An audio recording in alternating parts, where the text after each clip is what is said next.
So a few notes for those participating remotely.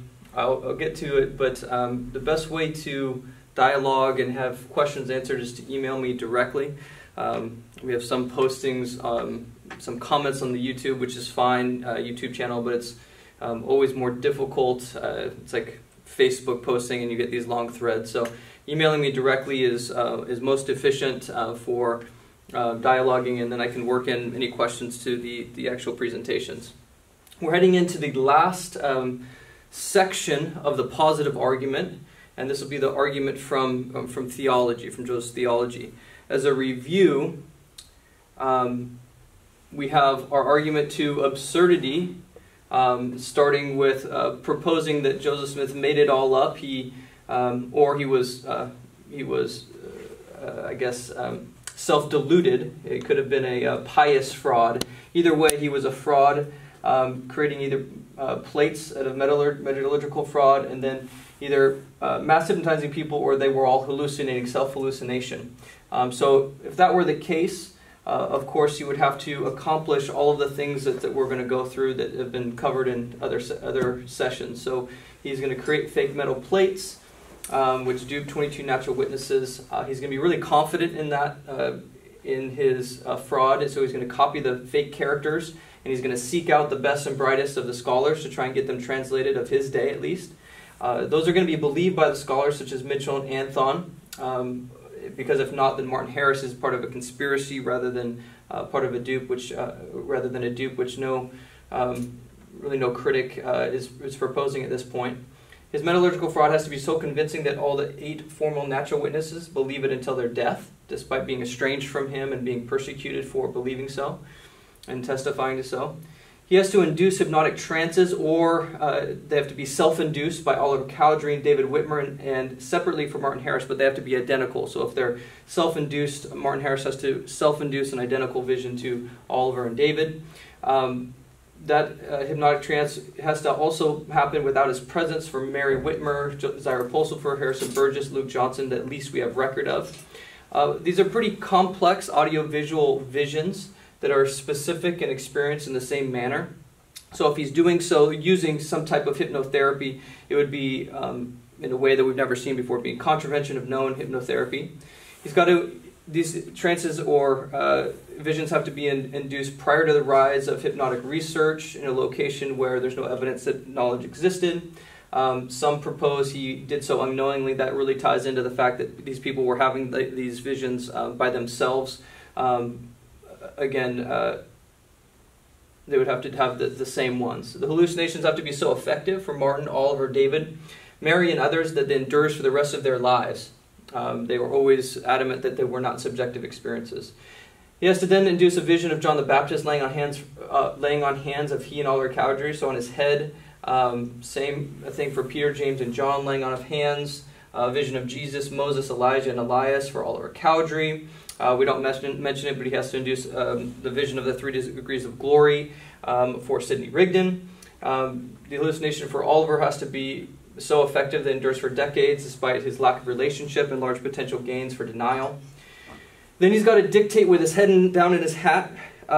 He puts stones in there, puts his head in his hat. He's got to dictate 588 pages of the original manuscript for the Book of Mormon in about 63 working days. So he's got to start mid-narrative in Mosiah, works to the end, and then goes back to 1 Nephi and works to Mosiah. He can't use any other source materials, picks up without having the prior section read to him, spelling out proper names. It's got to cover more than 1,000 years of history, involving 200 individuals, nearly 100 distinct place names, incorporating multiple genres ranging from straightforward narration, sermons, letters, scriptural commentary, and poetry. Has to have very complicated chronology, geography, and genealogy remain internally consistent. Chronology has to be handled without glitches with multiple flashbacks and temporally overlapping narratives. Got to keep straight family connections, Nephite record, and 41 Jaredite kings of record keepers. He's got to make up 15 non-biblical names. Right? He's got to just make these up as he's narrating out of his hat. But then those ancient names have to be 14 of which date before 587 BC, which we now find in Hebrew inscriptions. So he has to be proved right on that. He has got to make up 4 names which turn out to be authentic Egyptian. Then his story, we get to his story. He's got to make this story up, and despite having no background or history and understanding the situation in Jerusalem in 600 BC, it's got to fit that culture, including migration from Northern Kingdom and Lehi's ancestors, happening at the peak influence of Egyptian writing and influence. Lehi is one of the many undocumented prophets. The unbelief that Jerusalem could be destroyed. We talked about Lehi preaching against some of Josiah's reforms, against the removal of original temple tradition and the atoning Messiah. We talked about Nephi's understanding as a tree as woman due to Asherah worship, and ancient tree of life wisdom symbolism that's intact and almost certainly as it was in 600 BC. Lehi's vision of the iron rod, complaints about corruption, removal of scripture, Melchizedek priesthood being extant in 600 BC, and Lehi as fleeing prophet. Despite the Western world having no knowledge, and in fact contradictory knowledge about pre-Islamic Arabian geography and culture, Joseph's story, again dictating out of his hat, has to be consistent with following discoveries in at least the following ways. The situation of offering sacrifices measured against sacrificial law, the ancient frankincense trail that we covered from Darfur, the ancient source of the material, to Jerusalem, conforming in detail to his account of distances, turns, and specific geography, maintenance and workings of bows and arrows at that time. Nahum is a name and date and place on the turn in the ancient trail, including that specific name. Affliction being right in the right spot of the empty quarter, and then bountiful in Arabia, matching all the requirements that we talked about how unlikely that was. Despite the world having no knowledge about pre-Columbian Mesoamerican geography, chronology, and culture, Joseph's story must be consistent with later discoveries and the geological conditions required for events of Jesus' death. Presence of metals and gems is over 600 internally consistent geographical statements matching a real-world location, including specific stories that we saw matching location of battles and Limhi's expedition. Pre-Columbian culture chronology matching in time, depth, and geography to existing cultures, including literate societies. Cultural trends toward kingships, types of kingships, over-kingships. Economic growth in the practice of polygyny. Linguistic history and movement. Pre-Columbian cult of war. The use of cement and treelessness in the Teotihuacan area north of the Nephite lands. The historical influence of the power city-state of Teotihuacan, providing explanatory background for the changes that Mormon notes in nature of warfare and destruction of Nephites. Despite living in the age of modern or technical warfare, Joseph's story reflects basic patterns of pre-modern warfare and unknown ancient Mesoamerican warfare. This accuracy has to be not just limited generalities, but extends to the minutest details of the text, including causes, agricultural economic base, the problems of supplying soldiers, seasonal patterns, military implications of geography and climate, limited use of animals, armor, we talked about specifics of armor, weapons technology, typology, and fortifications. After getting through that dictation process out of his hat in 1830, Joseph Smith produces, it's published in 1832, an extract from the book of Enoch. It's got to match at least 22 themes and specific details from Enochic literature that were not available to him in 1830. So he's got to make up details that are matched by ancient texts that we find more than 100 or sometimes 50, 100 years later, including calling Enoch a lad. Remember the only use of that term in all of Joseph's revelations, which match to ancient texts. Enoch's call while on a journey, the idea of opening his mouth, divine protection, the fact that he turned rivers. Gaborim equals giants, the fact of wars and bloodshed, secret oaths. Enoch being called specifically a wild man. Mahijah name and role. Remember he included both ancient variants of that specific name. Enoch's homeland being righteous, a book of remembrance being kept, great fear falling down in his listeners, the fact that their children were conceived in sin, idea of hope and then war. Remember the specific wild beast roar in that description in both his text and in ancient texts. Prison for unrepentant, effect of weeping Enoch, God weeping, and Enoch being initiated.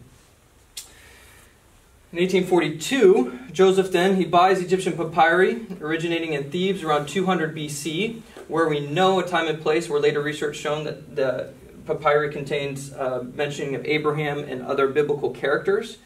So he's got to publish a book of Abraham. He's got to make up very specific details about Abraham's life.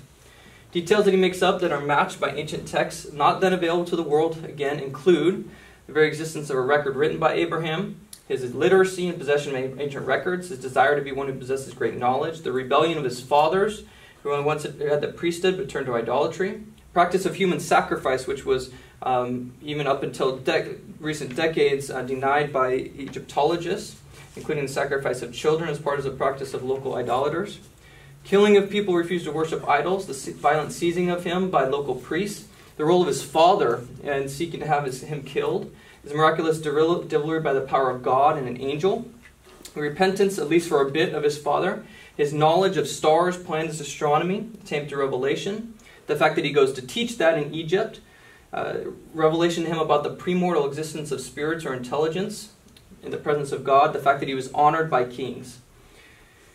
Then, continuing on his role, he has to introduce the endowment after his experience with Freemasonry. He claims this endowment was ancient, right? Another specific claim, that it was had by ancient patriarchs and by Jesus. That evidence has to be found that corroborate that story, and at least the following specific endowment themes, and we talked about even really specific language at times. The fact that it originates with Jesus, the initiatory rituals being the center of his gospel, the pre-existence of mankind and the creation drama. We talked about washing and anointing with oil and the specifics of that initiatory, the ritual prayer circles, use of ritual clothing and the specific types of clothing, hand clasps as tokens of recognition, the hands in cupping shapes to receive gifts, sacred signs, tokens, and keywords, including knowledge of the sacred name of God necessary to pass the angels and reach exaltation, sacred marriage to complete the ordinance. The initiation rituals symbolize a heavenly scent and then a veil separating the initiate from God. So the argument is that we just went through B through W. I would argue that it's improbable, highly improbable, that Joseph Smith could have accomplished all of these discrete things that would have had to have been accomplished for him to be a fraud. So, therefore, it is reasonable or probable that Joseph Smith, in fact, possessed plates and translated those plates and received revelation as he claimed. We won't go through the positive case, but it's just a reiteration of that same thing. So, we get into the last section, and it's going to be on Joseph Smith's theology. We have quite a few primary sources, ranging from explanations of the traditional view of God to more recent criticisms of that, and then the Mormon view. So, for interested people, again, email me with places to start. But in terms of the Mormon understanding, or Joseph's understanding of God, we have books like The Theological Foundations of the Mormon Religion, Sterling McMurrin's famous work, a couple of systematic views, including B.H. Roberts. This is probably, I think, his most clear work, Mormon Doctrine of Deity, Eternal Man by Truman Madsen, and some more recent ones, including Blake Ostler's work, Exploring Mormon Thought. This is 3 volumes. So we have some Mormon works, Mormon-specific works. In terms of understanding traditional Christian thought, The Story of Christian Theology by Olson is really good. The Doctrine of God is a kind of a global introduction for understanding these things. And then we have some really specific, some famous writings, for example, by Thomas Aquinas, the Summa Theologica. And then in terms of defending the classical tradition against modern critiques, things like Does God Suffer by Thomas Winandy of Notre Dame. Finally, in terms of the modern critique of classical Christianity, which we are going to get into, we have what's called openness and process theologians. So books like Does God Have a Future? The God Who Risks, A Theology of Providence by John Sanders. Searching for an Adequate God, which is a dialogue between these two traditions. Most Moved Mover. And then one of my favorite books, Charles Hartshorne's Man's Vision of God. So again, we'll be pulling from a lot of different sources.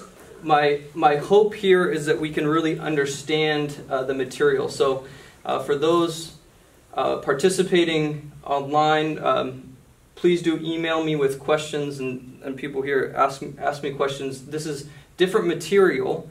The past material has been historical in nature, right? So I think it's maybe a little bit easier to understand. We're going to be talking about ideas, theology, which can be harder to understand. And a lot of times, especially when we talk about the classical tradition, we'll be dealing with topics and ideas that are maybe foreign, even though you've heard the words.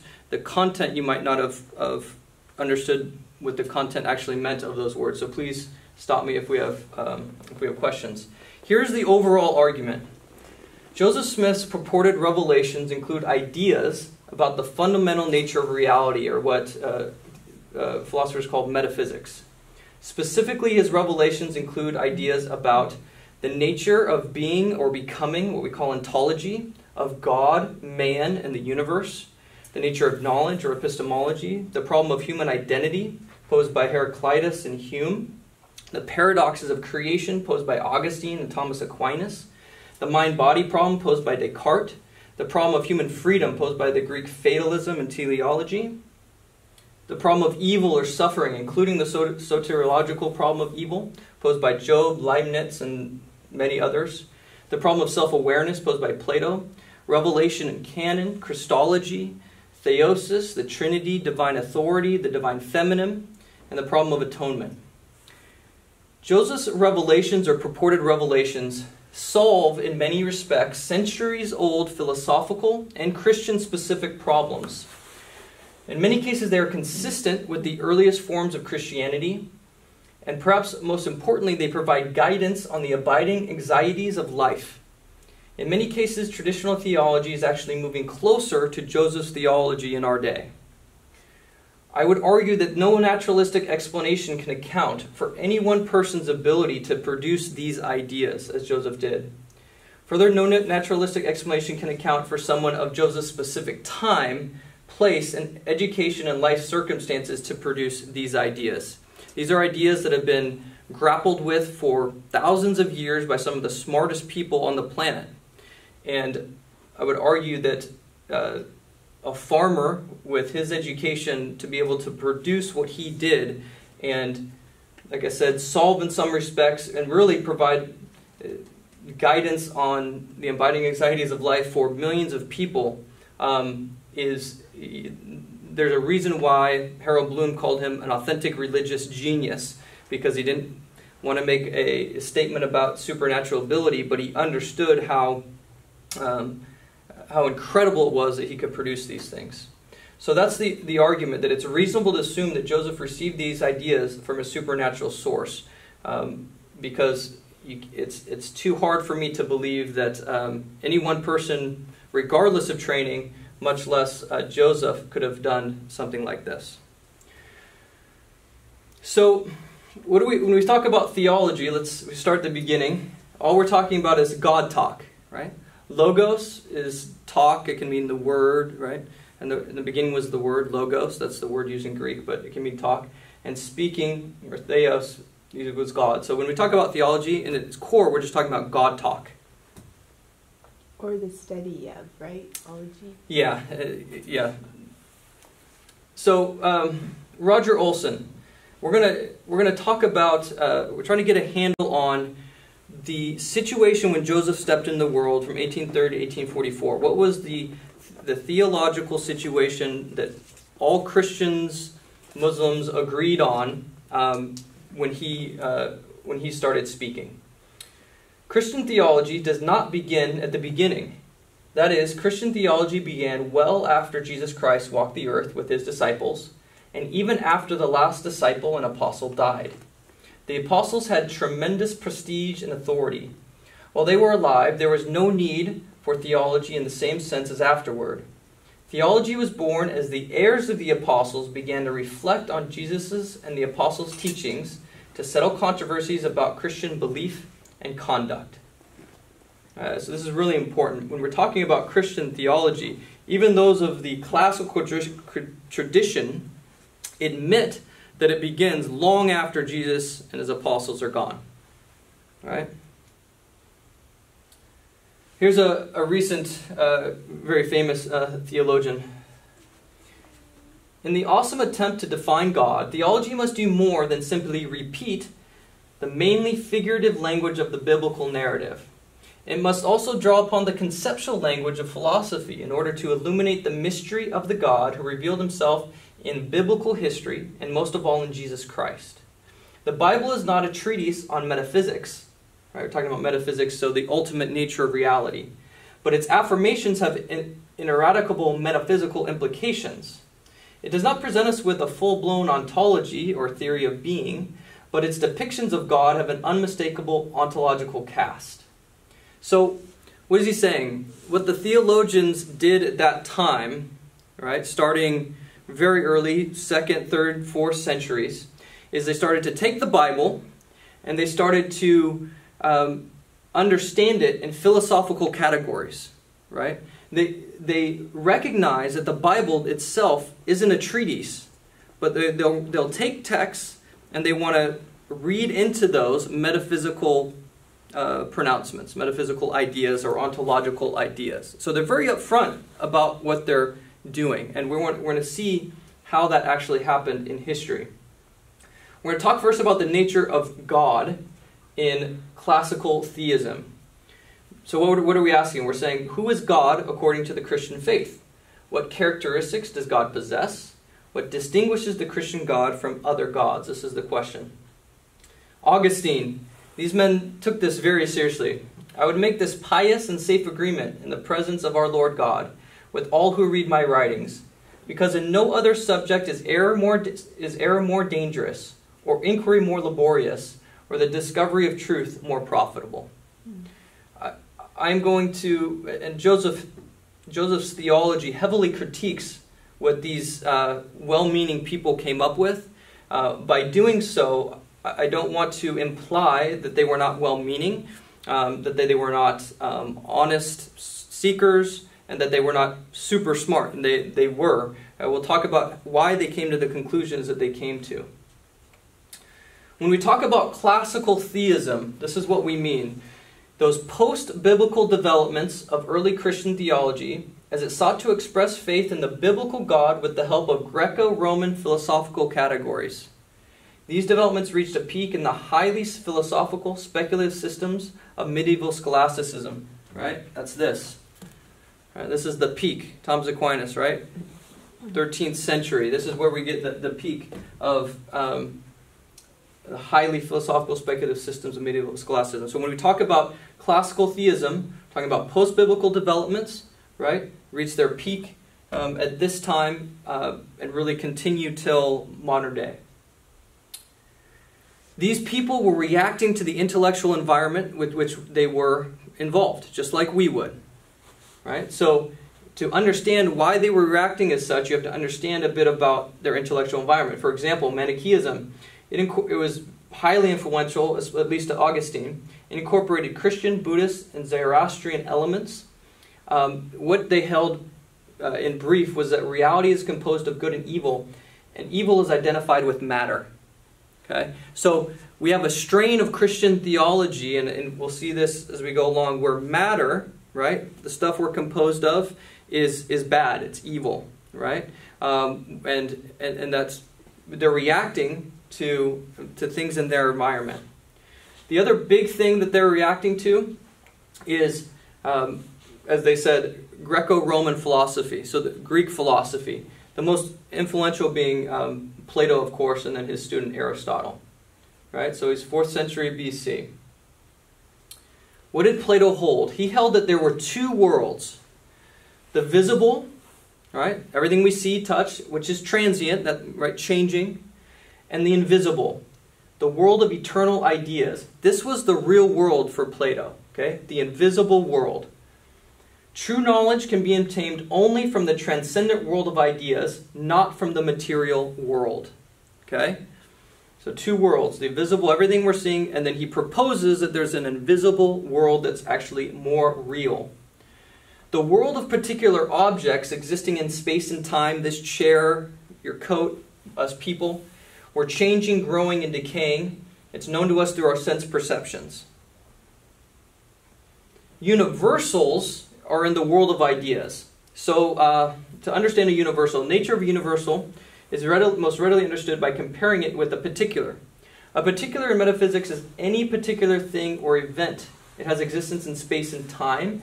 It is somewhere and at some time. So again, a white stone, a human being, or an act of justice. That's a particular. You acted rightly. That's an act of justice. That's a particular. A universal can be identified as the attributes of particulars, treated as nouns rather than as adjectives.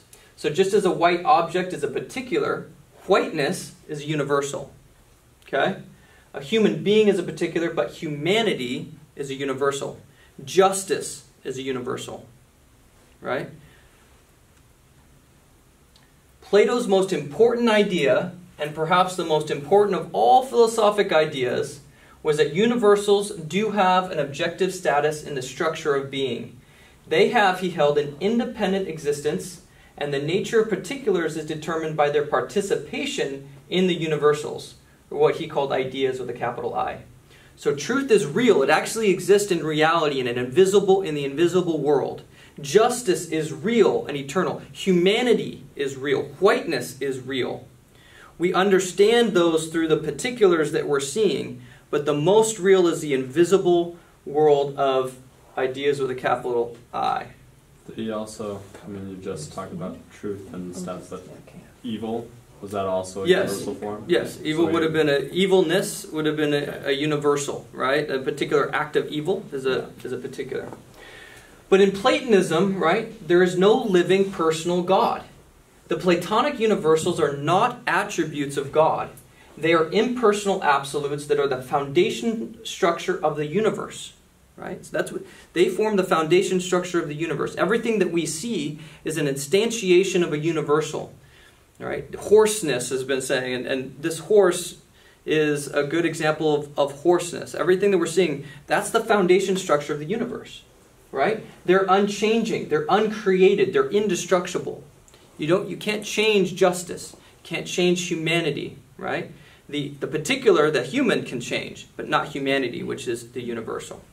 Okay? But there's no God. This is what forms the structure of the universe for Plato. So, the juncture of early biblical Christian theology with Greek metaphysics within the Hellenistic culture of the Greco-Roman world, right? They were infused with Greek learning, right? So they're reacting to their environment. This is their science of the day, right? Agreed upon, accepted. So they're reacting to the science that's agreed upon by everyone in their day, right? Hellenistic culture of the Greco-Roman world.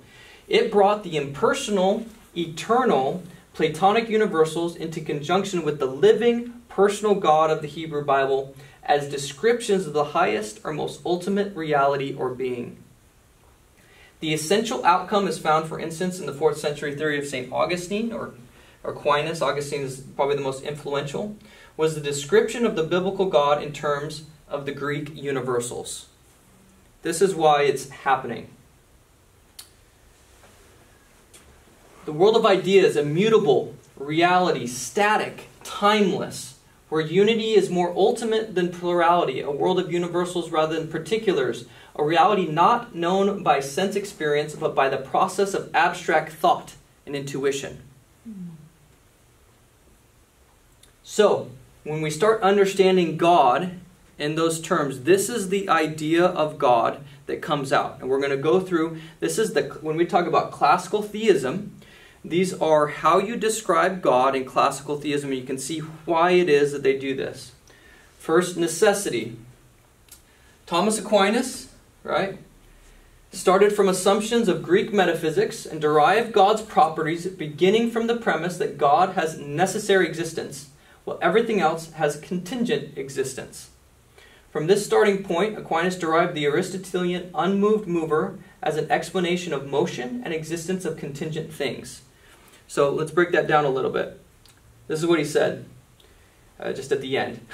Therefore, it is necessary to arrive at a first mover, moved by no other, and this everyone understands to be God. Right? Aristotle said that everything that moves has to have a cause. Right? Cause and effect. Right? So what did he do? Something very logical. Right? There has to be something first, something that is necessary. Everything else is contingent down the line, right? So what does he say that is? For him, it's God, right? For St. Thomas, it's God. It's the unmoved mover. Again, he's starting from first principles. Aristotle says there has to be a first mover, so that's God. So he is the only necessary thing. Everything else in the universe is contingent upon him. This attribute of necessity has two aspects. On the one hand, God's existence is necessary in the sense that it's impossible for God not to exist. Everything except God exists contingently, or is dependent on God. So from this, of course, we get the doctrine of creation out of nothing, creation ex nihilo, right, which is developed around 200, 300 BC, excuse me, AD. Right? If everything must exist upon God, you can have nothing else but God that is necessary and eternally existing. On the other hand, necessity means that the divine essence itself, the particular package of attributes God possesses, is necessary. It's no accident, it cannot be otherwise, and God cannot be other than as he is. Right? He has to be everything that he is necessarily. Okay, timelessness. Remember, for Plato, right, the invisible world was outside of time and space, right? So God's eternal existence has to be timeless. He is those things. He's outside of time and space. Just as Plato's immutable realities are timeless, or in the technical sense eternal, without succession of past, present, and future, so God must be. So when a classical Christian says that God is timeless or eternal, he is meaning it in this sense. Outside of time completely. It does not exist in space or time, just like Plato's immutable realities. Okay? Sometimes we talk past each other if we're talking to a traditional Christian. You believe God is eternal? Yeah, great. We'll talk about how Joseph did not use the word eternal in this sense, right? Outside of time. Pure actuality. What does this mean? According, again, to the philosophy of Aristotle, everything that exists is a combination of form and matter. Thus, everything possesses both actuality and potentiality. Potentiality for Aristotle meant a lack of perfection, right? Can't have that. Can't have anything that's potential, a lack of perfection. It implied that something was yet to come. Therefore, to preserve God's perfect nature, Christian thinkers had to deny potentiality in relation to God. Consequently, God is absolute actuality, pure form, and there is no matter to actualize his potentiality. This, right, the idea that God there's no matter attached to God. Why? Because matter involves potentiality. We can't have that. We'll talk about later how the earliest Christian understanding believed God was embodied up until the 3rd or 4th centuries, when it was stamped out of them, sometimes violently. There was riots on the streets, we understand. So, but this is why. Pure actuality. Immutability and impassibility. While these two attributes are not identical, they are related. The former, immutability, suggests that God does not change, while the latter refers to the impossibility of God being acted upon. Right? Remember, if you're the unmoved mover, right?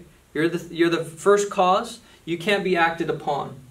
Often, but not always, immutability was interpreted in the sense that God cannot be moved in a true emotional sense. So where Scripture seems to suggest that God grieves, rejoices, or passages where they're considered mere metaphor. I'm going to show you one example of how this came to be. We won't do this with all of these ideas, but I just wanted to show you kind of one progression of this thought. So Van Harvey, a theologian, explains, impassibility means not capable of being affected or acted upon, and has been attributed to God alone in classical theism and Christian orthodoxy.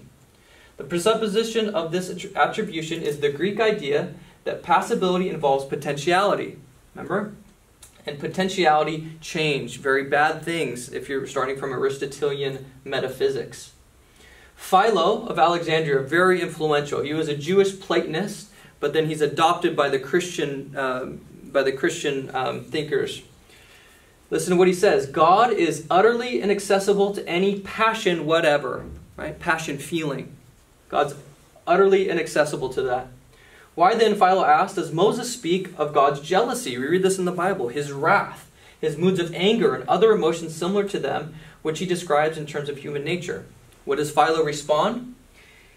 He, Moses, hoped to be able to eradicate the evil, namely by representing the supreme cause. Again, here's supreme cause. We get that language, first cause, right?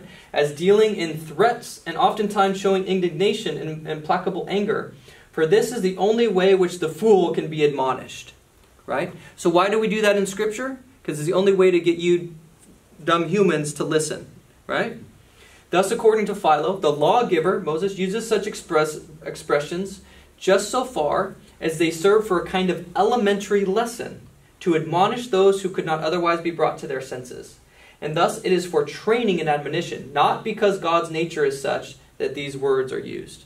Right? So this is how you take the Bible and you explain away these clear descriptions of God's emotions. Okay? The idea of impassibility reached the status of Christian orthodoxy by 451 AD, the Council of Chalcedon. That council explicitly declared, that's Petropassianism, just God suffering, a heresy when it declared that the synod, quote, repels from the sacred assembly those who dare to say that the Godhead of the only begotten is capable of suffering. So by 451 AD, right, we go from Philo, this Jewish Platonist, into Christian theology. By 451 AD, we have it, canonized by a council. Okay? Simplicity. Perfection was understood to require monism, the view that reality ultimately reduces to one principle or substance. Okay? Again, this first movement, it has to be purely simple. Can't be have parts to it. God is not composed of parts as is everything else that exists. This attribute of God is, of course, related to many others, such as changelessness. Right? If God has no parts, God cannot change, since there are no parts for him to lose or gain. Okay? So simplicity. Omnipotence and omniscience. These attributes follow from what has been said before. Omniscience means that God knows all truths and holds no false beliefs. Omnipotence means that within the limits of God's own attributes, God possesses the capacity to do everything. We're going to break down omnipotence just a little bit. Augustine, again, God is called omnipotent on account of his doing what he wills, not account of his suffering what he wills not. For if that should befall him, he would by no means be omnipotent. So he can do whatever he wills. Right? Classical statement of God's omnipotence by Augustine. He can do whatever he wills. Nevertheless, Augustine does admit that God is unable to die or be deceived or lie. And it's precisely because he is omnipotent that for him some things are impossible.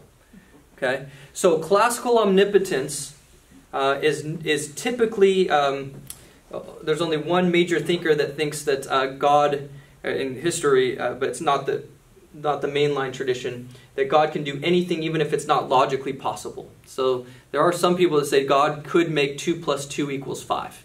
He could break the limits of even mathematical logic. Most of the Christian tradition would hold that he can only do those things that are both logically possible and according to his nature, right? So there are lots of things humans can do that God can't do. Right? Humans can lie, right? God can't lie. So even with classical omnipotence, you have things that God is not capable of, right? Very influential, another Jewish philosopher that was very influential. It is impossible that God should produce a being like himself. So other things that even in classical omnipotence God cannot do. He can't lie.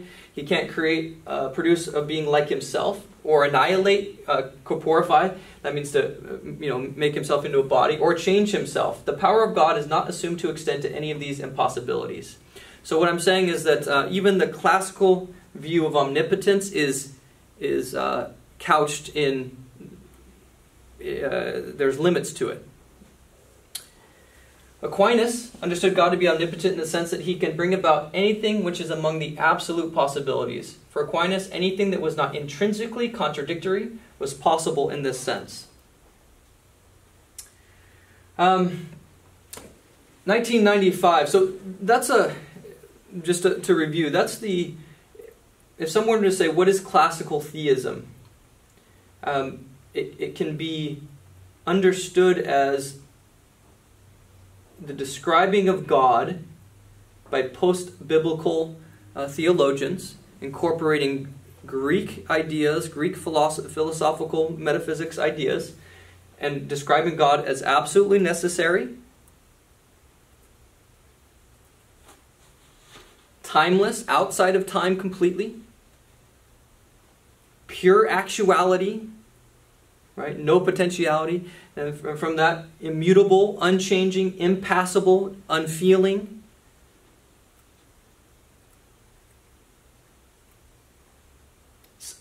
Wholly simple, right? Without parts, body parts, passions. That's where you see some of this language from famous creeds. Omnipotent and omniscient. And we've talked about some of the limits of classical omnipotence. Okay? So this is the classical understanding of God that is unchallenged by classical theologians until the late 19th century and then into the 20th century. Right? It really goes unchallenged. So when Joseph Smith shows up on the scene, nobody is challenging these ideas of God. Right? None of your Protestant reformers, none of your people having visions, like him having visions. Nobody, though, is challenging the classical idea of God. Only in our day, post Joseph Smith, is any of this coming under challenge. So, again, famous theologians in 1995, much of their reinterpretation of the doctrine of God can be traced to a rising reaction against classical theism, the legacy of Hellenism that has left an indelible imprint on Christian theology. Here God is depicted as immutable, self-contained, all-sufficient, impassible, supremely detached from the world of pain and suffering. Here's the question: how can this kind of God be reconciled with the biblical God who earnestly cares for his people, even to the extent of taking their pain and guilt upon himself in the incarnation and atoning death of his Son? So all the books that I showed you from what we call open theists or process theists, this is what they're starting to do, really late 19th century and then really not till the 20th century.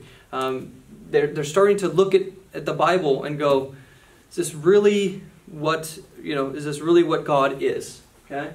But in Joseph's time, again, nobody was questioning this. How did Joseph view God? First, a note on process. Joseph Smith acted much more like the Hebrew prophets of old who delivered revelations from God than as a theologian, although he did act as a theologian at times, especially when we get to some of his sermons. His revelations usually do not explain theological issues, but are in the nature of wisdom sayings or direct commands to individuals or the Mormon Church collectively. As he once stated concerning God's relationship to man, quote, "Could you gaze into heaven 5 minutes, you would know more than you would by reading all that was ever written on the subject." All right, this is like classic Joseph Smith. So where do we start? We talked about where we started in the classical tradition. We started with metaphysics. We started with Aristotelian, Platonic metaphysics. Where does Joseph Smith start? The classical statement of the Mormon concept of God is contained in the Lectures on Faith. These were canonized for a period of time. They were removed, most likely due to there was some inarticulate language on the Trinity.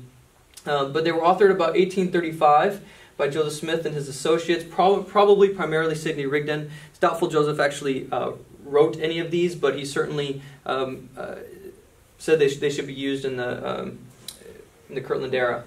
So what does Lecture 3 says? It says, a correct idea of God's character, perfections, and attributes is necessary for any rational being to exercise informed and adequate faith in God unto life and salvation.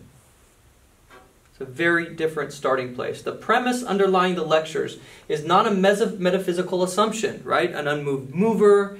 We didn't get to it, but St. Anselm, at the famous Ontological Argument, described God as that than which none greater can be conceived. And he took that as his premise, and he deduced every idea about God from that premise, right? So we don't start from there. He doesn't start from there. He starts from the nature and needs of religious faith. There's an interest in God's character as well as his attributes because the primary concern is entering into relationship with him, not merely explaining him as an intellectual concern, right? That's where he's starting from. necessary for any rational being to exercise informed and adequate faith in God unto life and salvation. This is this starting principle. It's a very different starting principle. The basic assumption of the lectures on faith is that God is that being who can ensure our salvation, and in whom we thus can have faith as the invincible ally. Faith in God on this view is rooted in revelation, human needs, yearnings, and experiences. Right? He doesn't necessarily have to be that than which none greater can be conceived, as long as we can have faith to ensure our salvation in him. Thus, if God possesses those properties relevant to religious faith in a sufficient degree to ensure that his righteous purposes will be realized and cannot be frustrated by anything or anyone else, then he is the adequate object of faith. Faith is defined, or trust, as the first great principle, right? Again, not metaphysics, being the source of action in all intelligent beings and the source of all power to action. Faith, then, is the first great governing principle, which has power, dominion, and authority over all things. So trust, a relationship, has power, authority, dominion over all things. By it they exist, by it they are upheld, by it they are changed, or by it they remain, agreeably to the will of God. Without it there is no power. Without power there could be no creation nor existence. In effect, the lectures maintain, I like this from Blake Ostler, in effect, the lectures maintain that traditional theological systems begin with secondary principles, for they do not explain why or how God acts, but merely begin with the fact that there is movement, and therefore there must be a cause. This is really interesting, right? It actually is an indictment of the starting point. They're starting with secondary principles. It was by faith that the worlds were framed. God spake, chaos heard, and the worlds came into order by reason of the faith there was in him, in God. All right, so what did he say about the ontology or necessity of God? In this he agrees with classical theism, right? We say that God himself is a self-existing God. Who told you so? It is correct. Intelligence or the light of truth was not created, neither indeed can be. So he agrees with the classical theist that God as a person, the essential element is self-existing. It exists necessarily. But then he starts to depart pretty quickly, right? Jehovah is both the God of the Old Testament and the premortal Christ, appears in a vision, in a, quote, spirit body, right? We read this in the Book of Mormon. That is, quote, in the likeness of the same body as his resurrected form, in ether. Right? So very quickly we're departing from this idea of simplicity, right? This idea of monism. Father and Son, we read, each separately have bodies of flesh and bone, as tangible as man's. Right? So very quickly Joseph moves to an embodied God for both Father and Son. The idea of immanence is all over his revelations. The idea that God is present to, but not identical with, all realities. He's present in terms of his power and awareness at all places. He's able to effectuate his will at all places without intermediary, without something else helping him. The experience or information of every reality is included within God's experience and knowledge. So we get passages like the following. He comprehendeth all things, that he might be in all and through all things. The light of truth, which light proceeded forth from the presence of God to fill the immensity of space. Dr. Cummins, 88. This is the light of Christ, as also he is in the sun, and the light of the sun, and power thereof by which it was made, which light proceedeth forth from the presence of God to fill the immensity of space, the light which is in all things. So God is conceived as immediately present to all things by virtue of the light which extends from his immediate physical presence to every place in the physical universe. Passibility. We talked about impassibility, the idea that God could not be affected, could not be moved in classical theism. In August 1832, he publishes the Book of Moses. We talked extensively about Enoch, and we talked about the evidence for Enoch from these ancient texts. For me, what's most powerful is the ideas of the Book of Enoch. It contradicts 1,500 years of Christian thought. Enoch is, quote, lifted up even in the bosom of the Father, and given a vision of those who were taught to shun evil. and were caught up by the powers of heaven into Zion. Then it came to pass that the God of heaven looked upon the residue of the people, and he wept. And Enoch bore record of it, saying, How is it that the heavens weep, and shed forth their tears as the rain upon the mountains? Enoch is shocked that an all-powerful, all-knowing God can weep, and wonderingly inquires God about this apparently human-like reaction to evil and suffering. In response, God explains that the people in the vision were, quote, thy brethren, who have agency. And although God had commanded that they should love one another, they are without affection and hate their own blood. As a result, quote, misery shall be their doom, and the whole heaven shall weep over them.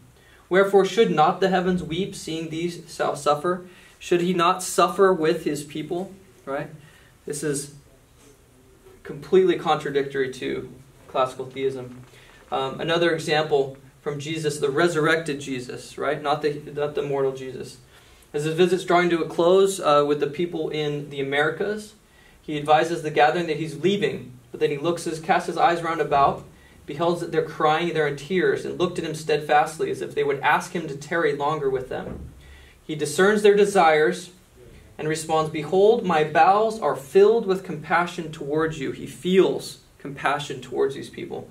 And after inquiring if there were any sick among them, he said, Bring them hither, I will heal them, for I see that your faith is sufficient that I should heal you. As he healed them, they bathed his feet with their tears. Then Jesus invited them to bring their little children to him, and he prayed for them. The record continues, No one can conceive of the joy which filled their souls. And seeing that their joy was full, Jesus said, Blessed are ye because of your faith. Now behold, my joy is full. He has feeling, right? Passions here. And when he had said these words, he wept, he cried. And then he took their little children one by one, blessed them, prayed unto the Father for them. And when he had done this, he wept again. Right? Powerful passage of God suffering, feeling, passions. This portrait of God carries with it at least three distinctive theological commitments. 1, God experiences emotions similar to human emotions. 2, God experiences negative emotions, emotions that involve suffering and loss, such as sorrow and grief. And 3, God's emotions are susceptible to change based on human actions or inaction. This portrait of God is very different than what we get in the classical tradition. Eternal versus timeless. Nowhere is the Mormon metaphysics of becoming more in evidence than in the idea that God himself is a temporal being with a past, present, and future, of being genuinely involved in the processes of the world. B.H. Roberts used to use the term eternalism instead of eternal because he understood the technical meaning of eternal, which we talked about, timeless, being outside of time, and he wanted to help people understand the difference between Mormon eternalism and classical eternal. So sometimes you'll read that, and that's helpful to distinguish the two terms, right? So the God of Joseph is in time. He's acting in time. He has a past. He has a present. He has a future. He's not outside of it, immutable, timeless, like Plato's ideas. Progress, at least at some point, versus immutability. We read in the Book of Mormon, God is an unchangeable being, unchangeable from eternity to all eternity. We could take that and we could subscribe to it, a metaphysical meaning like Plato. But when we read the passage in question, we read that it's about miracles. If there were miracles wrought, then why has God ceased to be God and it be an unchangeable being, right? This is not talking about a metaphysical principle. It's talking about him being the same in terms of producing miracles. He ceases not to be God and is a God of miracles. Again, the tendency of people, of theologians at least, right, is to take things in Scripture that are written as stories and to pull out metaphysical principles. And we have to be very, very careful of that because oftentimes that's not what the writer meant at all. Right? The writers of the Bible did not have Platonic metaphysics to guide them, right? So they were not writing in Platonic categories, at least according to Joseph. Dr. Coast 93, I, John, saw that he, Jesus, received not the fullness at first, but received grace for grace, right? There's progress occurring even in Jesus Christ. He received not the fullness at first, but continued from grace to grace until he received a fullness. And thus he was called the Son of God because he received not of the fullness at first. We suppose that God was God from eternity. I will refute that idea. He was once a man like us, and the Father was once on an earth like us. You have got to learn how to make yourselves God, king and priest by going from small capacity to a great capacity. All the minds and spirits that God ever sent into the world are susceptible of enlargement. God himself, finding he was in the midst of spirits in glory, because he was more intelligent, saw proper to institute laws whereby the rest could have a privilege to advance like himself. This is disputed in Mormonism, whether God is still advancing or only advanced up until the point where he has now. So this idea of advance like himself, some take that to mean that continuing to advance like himself. And so there's a strain of Mormon thought that goes that way. I would say that's the dominant strain. There's a strain typified by Bruce R. McConkie and others that say advance like himself means like advance to the station that he is at, and there's no more advancement. We're going to talk about even in the Mormon tradition how we have not understood the idea of perfection and really logically, and so we'll talk about it a bit more. But all I'm saying is that's why I put here progress at least at some point. I didn't want to get into the a discussion right now on the strains of Mormon thought. It's agreed that at some point he was progressing, and then there's disagreement after that. The relationship we have with God places us in a situation to advance in knowledge. He has power to institute laws to instruct the weaker intelligences, that they may be exalted with himself, so that they may have one glory upon another, and all that knowledge, power, and glory, intelligence, which is requisite in order to save them in the world of spirits. We're going to stop there. That's his most radical, of course, thought, is that, of course, instead of immutable, that God, at least at some point, was progressing, and that Jesus showed progression from grace to grace. That was his most radical theological point. So, what I've tried to sketch here, again, to review, is understanding the world Joseph Smith was stepping into when he was starting to produce these ideas. They were unprecedented in theological terms, right? Is this farm boy? He produces all these ancient records, but I think the most lasting impact is these ideas that he has. So we sketched the classical view, just in terms of the nature of God. We sketched most of Joseph's view of the nature of God. The rest of the sessions will be we'll finish up the nature of God, the nature of the universe, and the nature of man. So that's ontology, right? The nature of being, of God, universe, and man. We'll finish that, and then we will apply these things to these questions and problems that have plagued humanity and plagued Christian thought for thousands of years. The problem of evil, the problem of atonement, the problem of Trinity, the problem of dualism, right? The problem of creation. And what you'll see again, and at some points we'll show affinity to earliest Christian understandings. At some points we'll show how Joseph solves these problems, or at least his theology does.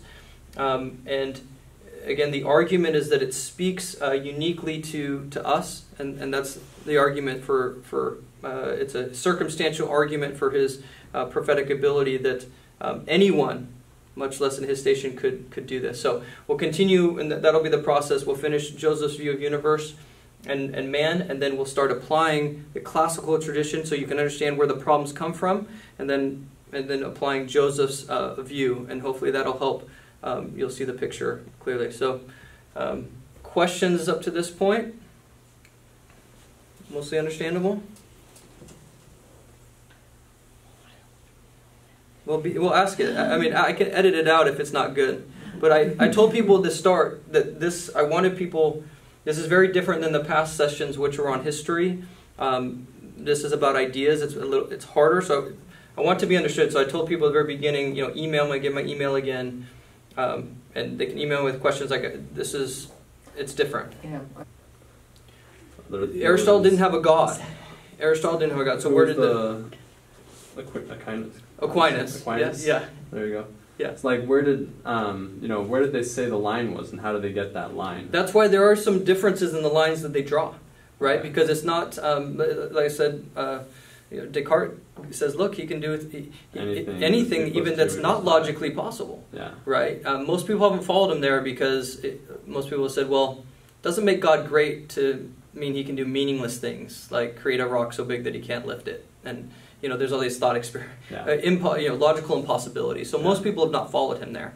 And so most people have said logically possible things, right? But then people point out, well, look, if he is all these attributes, then he can't do things that are against his attributes. So they really reason to, most classical theists reason to logically possible plus things that are in congruence with his nature. Okay. Right? So cannot lie, can't destroy himself, cannot do evil things, right? So that's how they reason there. And their systems really are, they're miraculous, they're amazing systems of thought. I mean, Aquinas, he wrote this, you're lucky you don't have Aquinas. He thought this was for beginners, right? He wrote this, his introduction, he's very clear. He's like, most people don't get it, so to treat of things which belong to the Christian religion in such a way as befits the instruction of beginners. So then he was going to read you the Summa Theologica. But they were incredible thinkers, and it is a self-contained, in terms of self-containment and rationality, it's perfect. The question is it true? And does it match what Scripture says God is? But that's how they reason to it, though, in terms of omnipotence. But there is some difference there. Okay. The concept of time and the real world and the things that are in the real world, that's very fascinating. Yeah, and that's where I think a lot of people, because you get slippery. If you call them eternal and you're talking to a classical Christian, right, he has a very different conception of what eternal is. And it's something that we still debate within ourselves whether the immutable world of ideas exists, right? So there are Mormons, I don't take this position, but there are Mormons that view principles, God's law, they'll say God's law actually exists external to himself. Right, if you've heard that before. So justice, there's a passage in the Book of Mormon, if God is not just, he would cease to be God, and he can't cease to be God. Right, so you get Mormon theologians that actually take this position that there exists, right, in the invisible world of ideas, God's law that's external to. So it's not totally foreign to even our conception of God. Again, I don't follow them for. We can get into reasons, but I'm just saying the debate is ongoing about whether or not Platonic ideas exist in some invisible, outside of time world. But that's where they place God, and then we'll talk about how it creates all these problems. How do you enter into time and act? You're impassible. You can't be affected. You can't. There's all these things that. Some people have called the God of classical theism a cosmic stare, and that's kind of what you become if you're just immutable, eternal, outside of time, unchanging cosmic stare. Contribute at all one way or the other to the timeless and who? Einstein No. in terms of his. This is all done before even before Enlightenment, before right. So you get some. Did his ideas have those influence? Yes, of course. I don't know, most people don't subscribe daily to an Aristotelian metaphysics, right? We've moved past that in most of our sciences. It's only in theology where you still have debates about should we hold to Aristotelian metaphysics, and that's what's fascinating about it, right? Is that we've progressed beyond the 4th century in terms of thought and most other disciplines. The fact that we're still debating it in theology is interesting to me. But it's based on tradition and councils and infallibility of popes, and you have all these tradition and that's how you read Scripture, and that's Scripture is sola scriptura. That's all you read, and if that's how you read it forever, and, gets into all these things. But people have a hard time. The process theologians that we'll go into, the openness thinkers, they're called heretics. They're kicked out of, their positions. It's a real battle within classical Christianity. It doesn't help when we pipe in and be like, hey, by the way, you're agreeing with Joseph Smith. That never gets them points. They never like our raising our hands and agreeing with them. But we'll also get into how they're moving in many cases, not in all cases. Certainly, this idea is so radical that